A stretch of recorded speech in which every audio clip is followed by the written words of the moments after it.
Oi, quero me apresentar para vocês, né? Sou o Afrânio. Hoje a gente vai estar falando de Product Management, em português, gerenciamento de produto.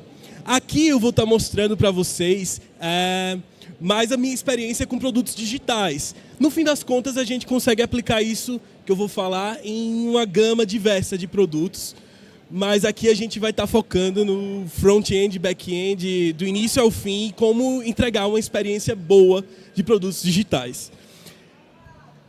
Pois bem, eu sou o Afrânio, eu sou de Maceió, trabalho numa startup chamada Weni há quase 4 anos e sempre com produto. Sou especialista em gerenciamento de projetos, eu faço mestrado e minha linha de pesquisa é governança, tecnologia e inovação. E eu sempre fui um apaixonado por tecnologia, né? Só que, mais do que apaixonado por tecnologia, eu fui vendo ao longo do tempo que o que eu gostava mesmo era de desafios, né? Então, os jogos eram os jogos com quebra-cabeça. Eu ia atrás de uma peça de computador que estava faltando, que era muito difícil. Então, sempre atrás desses desafios. E quando eu me encontrei profissionalmente, eu vi que tudo não passava de problema. E problemas, né, são a origem do que a gente vai ter como base para iniciar a jornada dentro do gerenciamento de produto. Bem, dando um contexto aqui para vocês, eu vou apresentar um problema da plataforma Weni, que é uma plataforma que entrega soluções de inteligência artificial aplicadas à comunicação. E aí, essa plataforma, né, basicamente é uma plataforma de construção de chatbots. Então, você, na plataforma, através de low code, no code, consegue criar os seus próprios chatbots e, enfim, avançar nisso. Só que a Weni, ela estava com um probleminha na época que eu fui descobrir como resolver.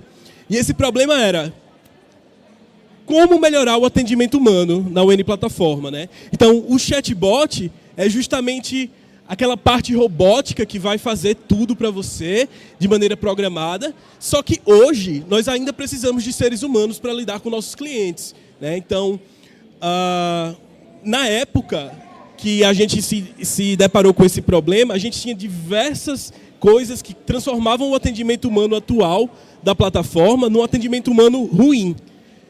Então, quando eu me peguei, né, com esse desafio de melhorar o atendimento humano da plataforma, eu tive muita sorte de, no mesmo ano que eu estava com esse desafio, lançou um livro de uma mulher chamada Teresa Torres, que foi um livro de framework de produto. Eu já tinha aplicado alguns frameworks, mas nada foi tão preciso quanto. E aqui eu vou compartilhar a experiência de como eu solucionei esse problema com vocês, né? O Continuous Discovery, para quem não está familiarizado, Discovery é a etapa do produto que a gente vai descobrir. Então, a gente descobre o que é que tem que fazer e descobre como gerar valor com aquele produto que a gente está se propondo a construir. Basicamente, o Continuous Discovery tem 3 pilares. Entrevistas com o usuário, Outcome e o trio de produto. Bom, entrevistas com o usuário, para a gente que trabalha com Continuous Discovery, é algo primordial, é a fonte dos nossos dados. Então, eu trouxe até essa citação aqui, ó, fazer perguntas diretas faz com que nós nos lembremos de fatos fora do contexto. Faz com que compartilhemos o que nós pensamos, ao invés de compartilhar o que nós efetivamente fazemos. Então, quando a gente parte para conversar com o usuário, é outra palestra, existem diversas técnicas de conversa, mas quando a gente parte para conversar com o usuário, a gente está em busca de descobrir o que realmente ele precisa e não o que ele diz que ele quer. Isso é uma premissa básica, porque as pessoas, elas acham que querem as coisas, mas na verdade elas não sabem o que querem. Então, antes de mais nada, você se dispor a construir um produto digital ou não, você tem que ter esse olhar você tem que desenvolver esse olhar de entender o que as pessoas precisam antes que elas digam ou interpretando a maneira que elas digam. Voltando aqui ao Continuous Discovery, então a gente faz entrevistas com o usuário e aí a gente tem uma coisinha chamada outcome, que em português é resultado. A gente basicamente vai fazer as entrevistas com os usuários para alcançar um resultado, coletar dados para alcançar um resultado. Eu vou exemplificar melhor daqui a alguns slides. E eu faço isso nesse Discovery contínuo, entrevistas de usuário, indo atrás de um resultado, eu faço isso com um trio de produto.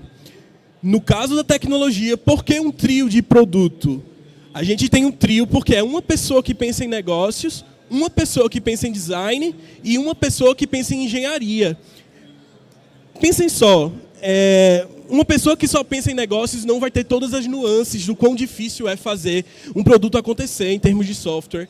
Do mesmo jeito que o engenheiro não vai ter todas as nuances do quão ruim pode ser uma UI.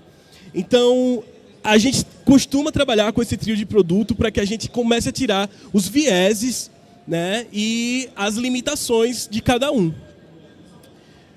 Bom, outra coisa básica para você se organizar no processo de criação do produto é a questão da documentação, né?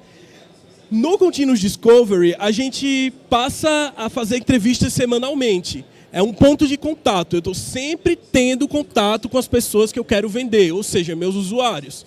Eu estou sempre com eles e semanalmente eu escolho 2 usuários, 3, 4, no mínimo 2 é o ideal. E aí a gente traz para cá um formato de documentação que chama snapshot da entrevista. Esse snapshot vai trazer uma foto da pessoa, uma citação da pessoa, aqui provavelmente os passos que ela dá no meu produto atualmente, mas o mais importante está aqui embaixo. Fatos rápidos para você lembrar quem é a pessoa, insights, ou seja, coisas que você conclui baseado no que você escutou. Um insight que eu tive recentemente, por exemplo, foi que eu estava falando sobre atendimento humano digital, e aí a mulher disse para mim, com essa mesma frase, é muito ruim esperar virtualmente. Aí eu, poxa, esperar virtualmente dá no mesmo que ir no banco e esperar presencialmente. É um tipo de insights. E as oportunidades? As oportunidades são que a gente vai mais ir atrás, porque são oportunidades de crescimento, oportunidades de fato de construção de um produto digital. Então, nas oportunidades, a gente vai focar. E aqui eu vou trazer umas oportunidades para vocês. Por exemplo, voltando para aquele problema que era como melhorar o atendimento humano da plataforma. A gente sabia que o software atual, a solução que a gente tinha, era de difícil implantação, então isso é uma oportunidade. A gente descobriu também que a gente não tinha liberdade para evoluir o produto, simplesmente porque o produto não era nosso, era um produto de terceiros que entregavam a solução para a gente. E nós também vimos que a solução era muito cara, né? A gente, na verdade, repassava dinheiro que a gente podia estar lucrando. Essas oportunidades, elas se transformam no que a gente chama de árvore de oportunidades. Então, todas essas entrevistas semanais, tudo que a gente vai fazendo, a gente vai documentando e transformando tudo em oportunidades, e aí a gente chama isso de árvore. E essas árvores de oportunidades vão virar, eventualmente, soluções. Aqui, eu tenho 3 soluções aqui embaixo que poderiam acontecer. Então, assim, a gente está insatisfeito com o produto atual, mas a gente tem algumas soluções que a gente escolheu. Mais tarde eu vou mostrar o processo daqui para cá, já já. Então, assim, as soluções que a gente tem aqui, por exemplo, continua com o software atual, busca um novo software terceirizado ou cria um módulo do zero? Bem, long story short, a gente terminou escolhendo por criar um novo módulo do zero. E aqui a gente vai adentrar nos detalhes e é quando a aventura de fato começa, né? Porque a gente agora decidiu que para o nosso problema ser resolvido, a gente precisava criar um produto do zero. E criar um produto do zero implica em muitas coisas. Primeiro, não está pronto, a gente não sabe quando vai ficar pronto. Software tem muita variável no meio do caminho. A gente não tinha equipe também, então, assim, se a gente quer avançar, vai criar um módulo do zero, tá, vamos embarcar nessa aventura e vamos recomeçar. E quando eu digo recomeçar, eu digo porque antes era, eu preciso melhorar o atendimento humano da minha plataforma. E agora vira uma coisa sobre criar um novo módulo, né? Vira um resultado sobre criar um novo módulo. Então, isso aqui, quando eu falo em criar um novo módulo, na verdade eu estou falando em criar um novo módulo para usuários que já estão acostumados com um software anterior. Então, o meu objetivo, o meu outcome, aqui não dá para ler direito para vocês, mas o meu outcome, ele era ter 80% de aprovação dos usuários do software anterior no software novo. Então, toda a minha árvore, ela ia em busca da aprovação dos usuários que já existiam. Então, essa árvore aqui, ó, cada post-it desse verde representava uma oportunidade coletada em entrevista e com soluções ideadas, né? Na verdade, foram 320 oportunidades no total, mas que não ia caber aqui, né? Mas beleza. Ok, então vamos lá. Eu tenho muitas oportunidades, eu tenho muita coisa para fazer, eu tenho que atingir 80% de satisfação nos meus testes. E como eu faço isso tendo esse monte de oportunidade, né? A gente passa então para uma etapa de priorização. Então, priorizar oportunidade é olhar para 4 aspectos básicos. A gente olha para o tamanho da oportunidade, e o tamanho da oportunidade vai falar o quanto isso vai impactar. E o quanto isso vai impactar é muito fácil. Quantas pessoas vão ser impactadas por isso? Então, às vezes você tem uma oportunidade que aparentemente é boa, mas quem vai usar são 1, 2, 3. A gente quer muitos. No nosso caso, nós queríamos muitos. Nós precisávamos escalar esse produto. Então, fatores de mercado. Como essa oportunidade vai afetar nossa posição no mercado, né? Ela vai nos colocar acima, abaixo? O que é que acontece aqui? Fatores da empresa. Qual o impacto estratégico para a empresa e para o time? E aí, quando a gente fala de impacto estratégico, é lembrar que gerenciar produto, na verdade, é gerar valor. É gerar valor para o negócio. Não é uma brincadeira qualquer. Então, se alguma priorização sua não está alinhada com os objetivos estratégicos da empresa, está errado. E fatores dos clientes, né? O quão importante essa oportunidade é para os clientes. Esses clientes estão, de fato, ligando para isso. Tudo isso a gente tem que testar. E quando a gente prioriza uma oportunidade, o próximo passo é olhar para essa oportunidade e estressá-la. Como que a gente estressa isso? No Discovery Contínuo, a gente tem uma coisa chamada ideação supercarregada. E na ideação supercarregada, tenho certeza que a maior qualidade na ideação supercarregada é a criatividade. E criatividade, nesse caso de produto, a gente consegue desenvolver e vem com o tempo, né? Também, mas basicamente fluência quer dizer sobre quantidade das coisas que você vai fazer, porque assim, a gente tem uma oportunidade e a gente tem que encontrar soluções para a oportunidade. Como eu vou saber qual a solução, né? Eu já priorizei a oportunidade, como eu vou saber qual é a solução? Então a gente vai estressar com fluência a quantidade de soluções, a gente vai ser flexível, ou seja, colocar diferentes tipos de soluções e a gente vai tentar ser o mais original possível. Mas assim, a gente sabe que é difícil, é muito difícil. E é por isso que essa ideação é feita em trio. Cada um faz individualmente, depois a gente mostra tudo E aí a gente converge as ideias, depois faz todo mundo individualmente de novo. Enfim, aqui são esses passos que eu estava falando, né? Você compartilha suas oportunidades, ideia individual, divide elas com o trio, volta a idear e compara novamente. Boa, então digamos aqui que eu encontrei três soluções para uma oportunidade. Então, essa oportunidade ainda é sobre aquela questão do atendimento humano, e a oportunidade foi que alguém me disse assim: cara, eu tenho que copiar mensagens prontas do aplicativo de notas, simplesmente porque não existe uma função de atalho de mensagens aqui no meu atendimento. Então, imagine só, né? Você está lá atendendo e você tem um bloco de notas que você copia e fica colando e tal, e você acha que aquilo lhe atrapalha porque demora um tempo. Pegamos essa oportunidade, priorizamos, afetava muitos usuários, aceitamos.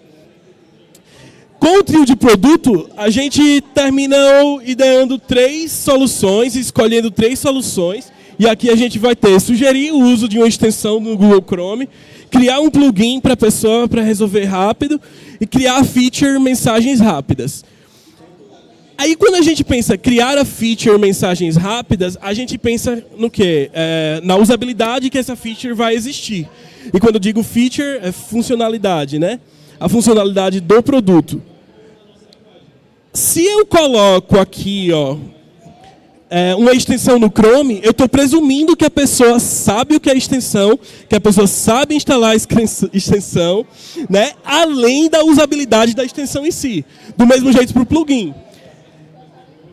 Não distante, claro que a gente escolheu criar a feature mensagens rápidas. Só que mesmo assim não é o fim para ela estar escolhida.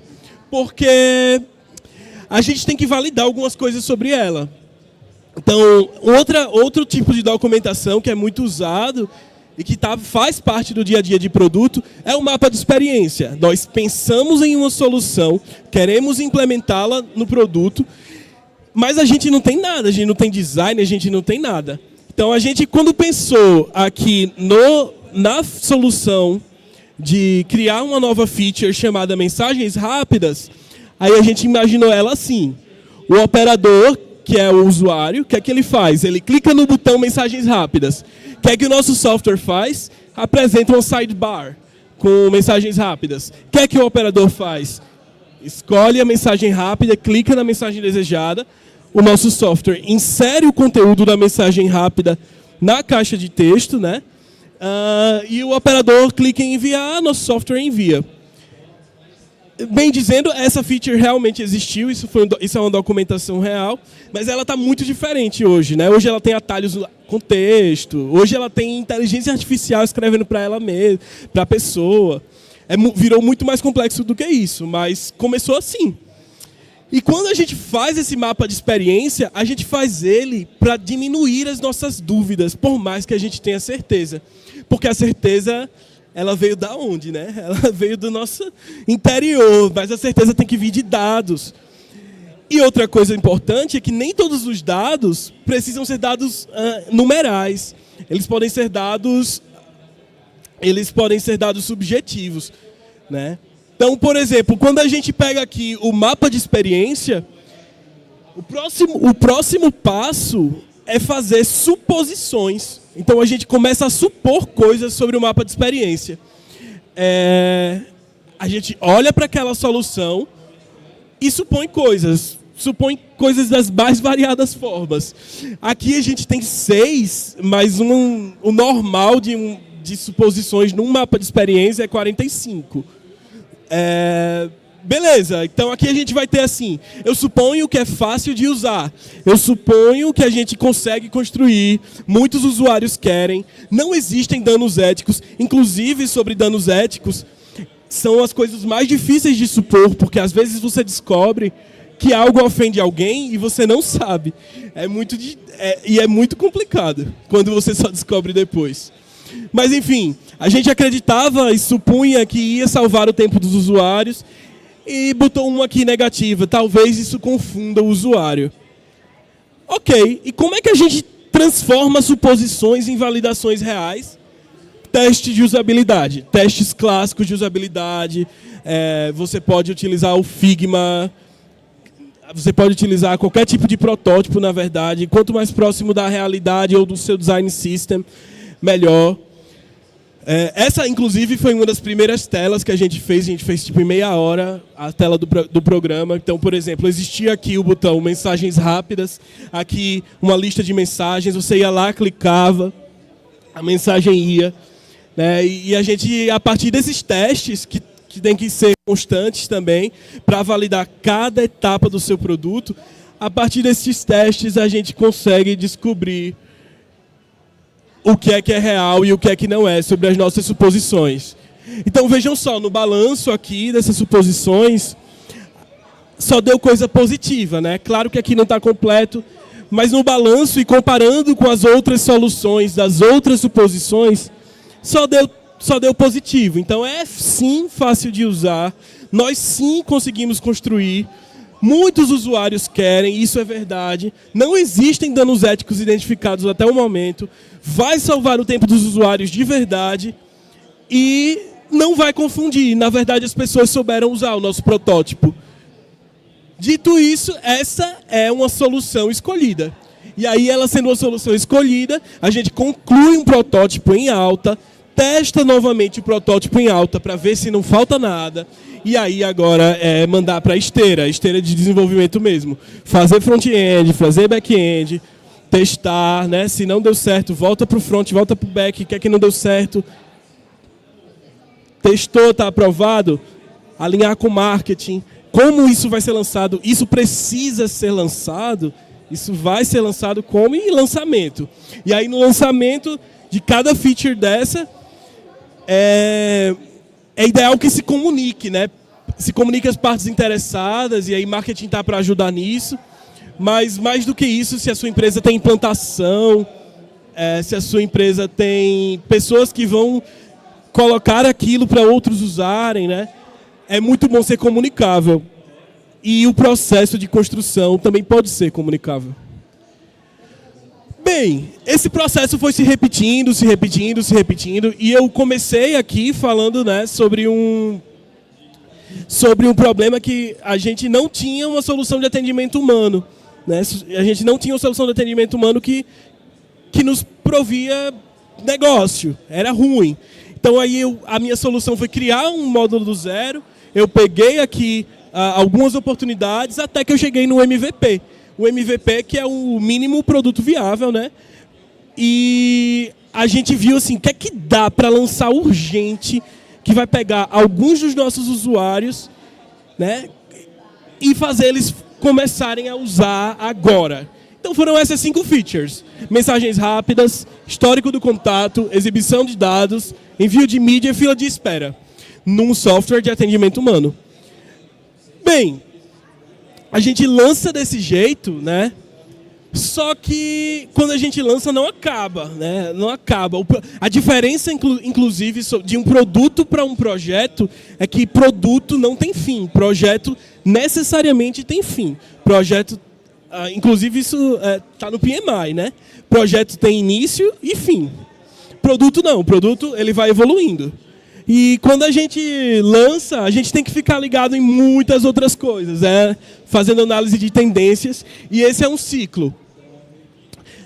A gente começa com as oportunidades, prioriza, cria soluções, faz mapas de experiência, testes de usabilidade, valida suposições sobre as nossas soluções, define as soluções, desenvolve e começa de novo, entrevista novamente, vai atrás de oportunidade, até para se antecipar ao que as pessoas vão lhe cobrar no futuro, né? Então, junto disso tudo, essa análise de tendências, feedbacks, análise de dados, análise das necessidades do mercado, análise da concorrência, métricas de desempenho. Então, métricas de desempenho para produto é muito bom. Por exemplo, você pega a tua feature, mensagens rápidas. Quem são os clientes que estão utilizando as mensagens rápidas? São os clientes que eu quero, porque eu não quero todo tipo de cliente, né? Eu quero quem me dê menos dor de cabeça e mais dinheiro. Eu não quero. Então, assim, então o produto tem que virar o que tu espera que ele vire, e não o que os outros vão se apoderando. Análise da concorrência, enfim. A gente passa por tudo isso, e antes o que era um MVP com 5 features, hoje, esse produto tem 1 ano e meio, hoje ele tem isso aqui, esse monte de feature, e tem muito mais coisa, na verdade. E hoje ele é um megazord supersônico, sabe? Conseguiu, no fim das contas, pegar os usuários do produto anterior, ninguém mais usa aquele produto anterior, a gente só vende com esse novo produto, e a gente continua no Discovery contínuo. Eu estou, inclusive, entrando Entrando não, já estou no processo de Discovery de um novo produto que analisa esse produto. É uma coisa louca e não para. Mas bem, vamos dar seguimento então. O que é que vimos aqui hoje, né? É sabido, é provado, é dito que 3 pensam melhor do que 1. Mas não adianta que 3 pensem igual. Por isso a gente traz aqui o conceito de trio de produto, que é uma pessoa de negócios, uma pessoa de design e uma pessoa de engenharia. Devemos sempre ir em busca de um resultado. Ah, mas eu não sei o que eu quero, então volta alguma etapa. Você precisa saber o que você quer antes de começar a agir, né? Não 100%, mas você precisa ter um resultado palpável. E aqui eu mostrei, por exemplo, a gente não começou querendo desenvolver um produto, a gente começou querendo melhorar a experiência do atendimento humano. As oportunidades nos mostraram que deveríamos fazer um produto. Então, se você não sabe o que você quer ou não tem nada concreto, volta e descobre mais. Nossa maior fonte de dados são nossos usuários. Com um parêntese, nossos usuários não vão falar o que a gente precisa. A gente tem que extrair de uma maneira correta. Existe um livro muito bom chamado O Teste da Mãe, né? Como que é o subtítulo? O Teste da Mãe. Faça perguntas tão boas que nem a sua mãe mentiria para você. Então, é muito bom para quem quer falar com o usuário. Nem sempre o usuário sabe o que quer e devemos testar rápido e constantemente. Teve uma ideia, solução priorizada, pensou naquilo, acha que é bom, testa. Testa, porque só você usando, com certeza vai dar bom. Com certeza vai ser uma coisa boa, né? Mas o seu usuário é a prova de fogo. E não pode ser só um, né? Porque tem aqueles usuários legais que vão sempre fazer tudo bem e vão entender mais das coisas. Bom, por último, algumas dicas aí de comunicação, né? Como comunicar o seu trabalho. Sempre que for falar do que você fez e por que alguma coisa foi feita, se você precisar dar reports para as coisas, começa do topo da árvore. Isso significa, deixa claro qual é o resultado esperado. Deixa claro para que as pessoas entendam. Então, eu precisava descobrir como melhorar o atendimento humano. Compartilhe como você mapeou as oportunidades. Como você mapeou as oportunidades? Eu fiz entrevista, falei com 38 usuários em 3 semanas. Certo? Compartilhe como você avaliou e priorizou uma oportunidade. Quais foram os critérios por que eu escolhi isso? Eu escolhi fazer isso porque isso afeta mais usuários, porque isso nos posiciona no mercado e porque isso vai fazer as pessoas usarem. Quando eu escolhi isso, né, compartilhe as soluções geradas. A gente deu muitas opções de soluções aqui. Você pode até dar uma olhada nas outras. E essas foram as que a gente decidiu, né, estudou e viu que dava certo. E aqui você pode ver os story mappings, que são os desenhos do fluxo lá da nossa solução. Eu fiz estas suposições e eu validei estas suposições, e por isso que isso foi priorizado. Bem, a gente chega aqui no fim, mas eu quero abrir para dúvidas. Quem quiser perguntar, falar sobre produto, fique à vontade.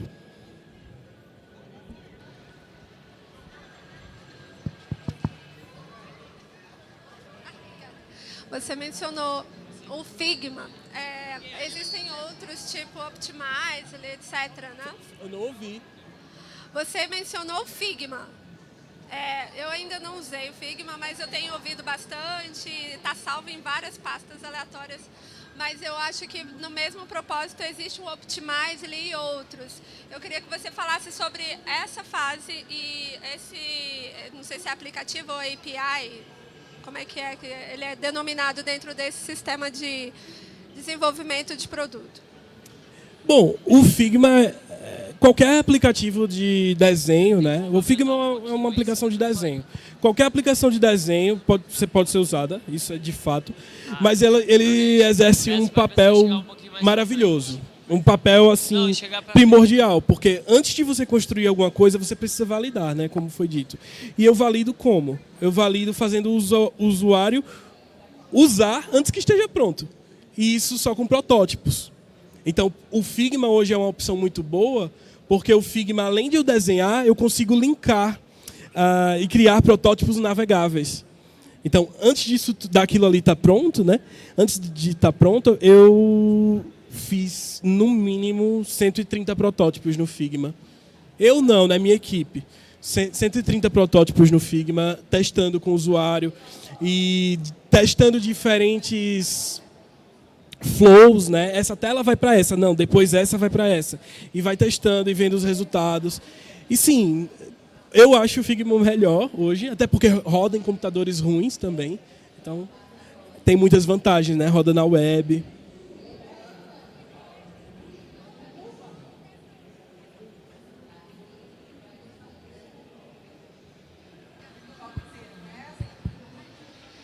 O Figma é considerado uma API ou um aplicativo de design? É um aplicativo de design.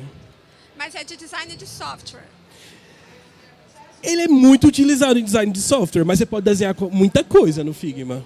E o teste? Você falou que você desenha ele para o teste de usabilidade. User Experience, User Interface. UX, UI, isso. UX, User Experience, UI, User Interface.